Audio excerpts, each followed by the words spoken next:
हाँ तो प्यारे छात्रों नमस्कार। मैं आज के इस वीडियो में फिर से एक नए साइंस का प्रश्न लेकर आया हूँ जो सिर्फ दीर्घोत्तरीय प्रश्न है। और मैं कुछ दिनों से आपके लिए दीर्घोत्तरीय प्रश्न ही करवा रहा हूँ जो चित्र वाला। काफी स्टूडेंटों को दिक्कत होता है क्या कि सर चित्र वाला आता नहीं है मुझे।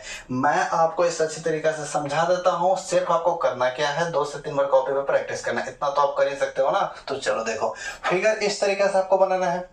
क्वेश्चन क्या है, पहले क्वेश्चन समझिए। यहाँ पढ़िए, कह रहा मानव श्वसन तंत्र का सचित्र वर्णन करें। क्या क्वेश्चन है? मानव श्वसन तंत्र का सचित्र वर्णन करें अथवा करके आपको डबल क्वेश्चन पूछेगा। ठीक, इसी का दूसरा रूप। तो आप कहोगे सर ये तो आप पढ़ाए ही नहीं थे, इसलिए मैंने दोनों प्रश्न को लिख दिया। किस तरीका से एग्जामिनर आपको धोखा देता है ना, इसलिए धोखे में आप मत रहिए। मानव में श्वसन क्रिया का सचित्र वर्णन पूछे तो भी आपको यही जवाब देना है, और यह श्वसन तंत्र का क्या पूछे, सचित्र वर्णन करे तो भी आपको। सचित्र वर्णन का मतलब मैंने आपको पिछले वीडियो में बताया था, क्या चित्र के साथ उसके कुछ बातों को लिखना है या चित्र के साथ वर्णन करना है। ठीक है, तो देखिए ये एक मनुष्य है, मनुष्य का दोनों फेफड़ा है ना, इसी के बारे में आपको क्या करना है, वर्णन करना है कि श्वसन क्रिया कैसे संपन्न होता है। मैं इसमें देखिए क्या क्या है चित्र में मैं आपको बता देता हूँ। ठीक है, यहाँ देखिए ये जो है ना, ये नासिका वेस्ट में है। क्या है? नासिका वेस्ट में, जहां से नाक स्टार्टिंग होता है ना, आरंभ होता है। ठीक है, और ये जो हमारे बीच में है ना, ये मुख है जहां से हम भोजन को ग्रहण करते हैं। ठीक है, और ये जो आगे चला है ना, हमारी गर्दन यानी गला है। क्या है? गला। और ये जो गोल जो दिखाई दे रहा है लैरिक्स, जिसको हम लोग बोलते हैं स्वर नली। क्या कहा जाता है? स्वर नली। यहाँ देखिए जो ऐसे ऐसे इस तरीका से चिन्ह दिया हुआ है ना लकड़ी की तरह, इसको हम लोग बोलेंगे ट्रैकिया। क्या बोला जाएगा? ट्रैकिया। और इससे तो आपको पता है कि ये और ये दो को जो है क्या, हमारा एक जोड़ा फेफड़ा है। क्या है? फेफड़ा। और ये जो है ना हृदय का स्थान, फेफड़ा के बीच में क्या रहता है? हृदय का स्थान आता है, जहां पे हमारा दिल धड़कता है ना। फिर देखिए, और ये क्या है, इस चीज को जो यहाँ से आता है कि ऐसे आया ना, इसको हम लोग बोलेंगे डायफ्राम। क्या बोलेंगे? डायफ्राम। और यहाँ देखिए कुछ बातें, ये जो 2 भाग में बटा है ना, ये 2 भाग में जो बटा है उसको हम बोलते हैं ब्रोंकस यानी ब्रोंकाई, ब्रोंकस। ठीक है, और आगे चल के देखिए जो पेड़ की संरचना की जो डाली है, इसको हम लोग बोलते हैं ब्रोंक्यूल्स। क्या बोलेंगे? ब्रोंक्यूल्स। और ये जो पेड़ की तरह शाखाएं जो पत्ता की तरह दिखाई दे रहा है ना, उसको हम लोग कहते हैं वायु कोष्टिका। बहन क्या कहते हैं? वायु कोष्टिका। और यहाँ से एक ऊपर से देखिए ऐसे करके जो गोल जो है इस तरीका से जा रहा है, इस वाले को हम लोग बोलेंगे पैराइटल फ्लोरा। क्या कहेंगे? Parietal flora. और बस कुछ बातें आपको इसको लिख लेना है। करना क्या है आपको हो गया सर इतना भारी चित्र को मैं बनाऊं कैसे? तो बच्चे आपको बनाना पड़ेगा। 1 से 2 बार इसको देखिए, प्रैक्टिस कीजिए, बुक से प्रैक्टिस कीजिए, और इसके नाम को याद कीजिए। बस कुछ लाइनें खींच के इसको दर्शा दीजिए बस। ठीक, इतना तो आप कर ही सकते हो ना। मैं आपको हिंदी को आसान बनाया हूँ। देखो यहाँ पर क्या है। सबसे पहले श्वसन तंत्र पूछ रहा है, तो आपको पता होना चाहिए कि श्वसन कहते किसको है। तो आइए श्वसन की परिभाषा देखते हैं। श्वसन उन सभी प्रक्रियाओं का सम्मिलित रूप है जिनके द्वारा हमारे शरीर में ऊर्जा का निर्माण होता है। अगर मान के चलो कि हमारे शरीर में श्वसन क्रिया ना हो तो भैया हम किसी भी काम को नहीं कर पाएंगे। काहे कि मेन ऊर्जा का स्रोत क्या है?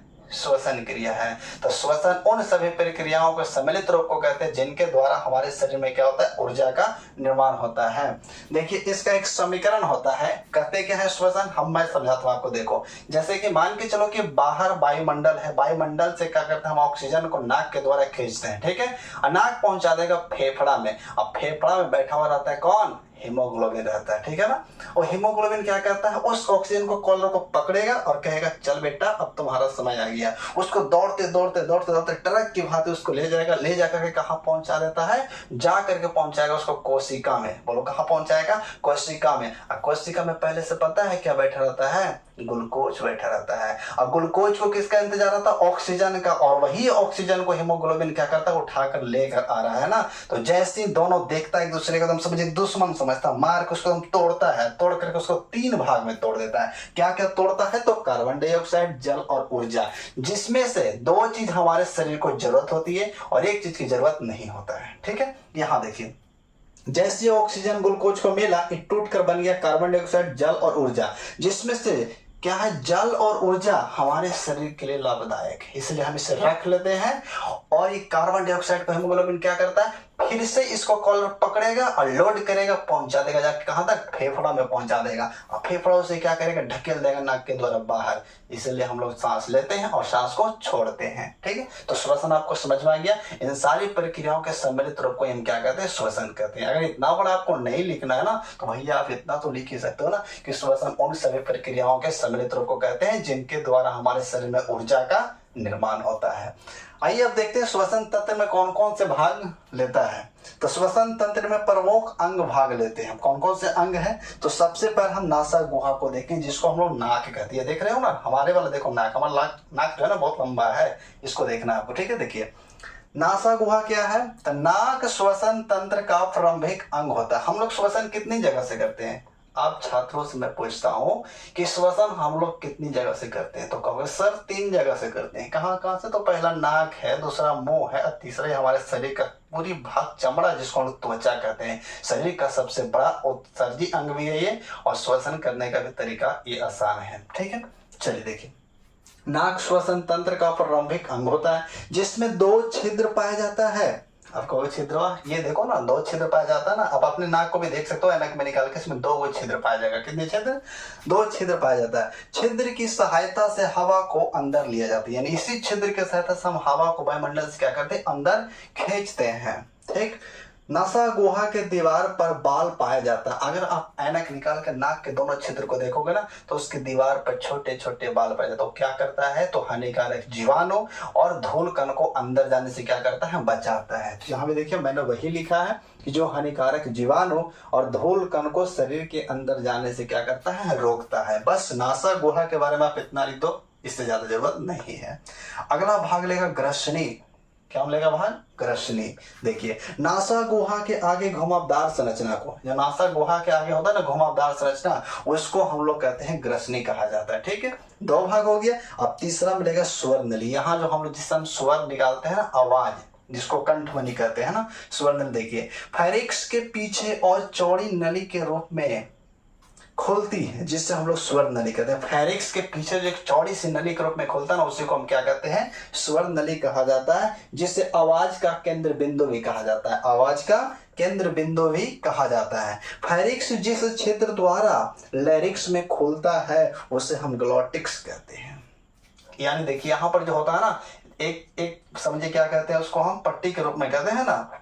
एक मान के चलो कि अंदर जाने से किसी को रोकता दरवाजा, जिसको हम लोग गेट कहते हैं। क्या कहते हैं, गेट है।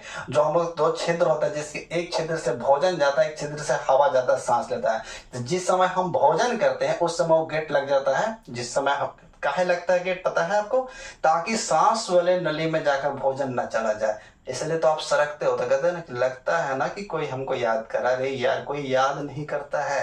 और जब नली जब खुला हो रहा जगह दोनों, तो थोड़ा सा एक आग कण चला जाएगा उसमें। तो समझ जाना ना कि हमारा कोई याद नहीं किया है, ये जो हमारा भोजन जाने का था कहाँ, जौन से नली में नहीं गया और चला गया सुवर्ण श्वास नली में। इसलिए हमारा क्या हो रहा है, दिक्कत हो रहा है, सरक रहे हैं हम। ठीक है, आइए उस नली को हम क्या कहते हैं, ग्लोटिक्स कहते हैं। ग्लोटिक्स के ऊपर एक ढक्कन होता है, ग्लोटिक्स के ऊपर ढक्कन होता है, जिसे एपिग्लोटिक्स कहते हैं। यानी जो ढक्कन ढकने का काम करता है उसको हम क्या कहते हैं, एपिग्लोटिक्स कहते हैं, जिसका काम भोजन को स्वर नली में जाने से रोकना होता है। कहेगा एपिग्लोटिक्स का क्या काम है, तो भोजन को स्वर नली में जाने से क्या करता है, रोकता है। एक अंतिम सा भाग है ब्रोंकाई। क्या है, ब्रोंकाई। देखिए यहाँ पर ब्रोंकस भी कहते हैं। ठीक है, ये क्या होता है, स्वर नली बचगुहा पहुंचकर, स्वर नली बचगुहा में पहुंचकर, ठीक है, 2 भाग में क्या होता है, विभक्त हो जाती है, जिसे ब्रोंकाई कहते हैं। और प्रत्येक भाग में एक एक फेफड़ा होता है। देखो इस भाग में भी एक फेफड़ा और इस भाग में भी एक फेफड़ा होता है।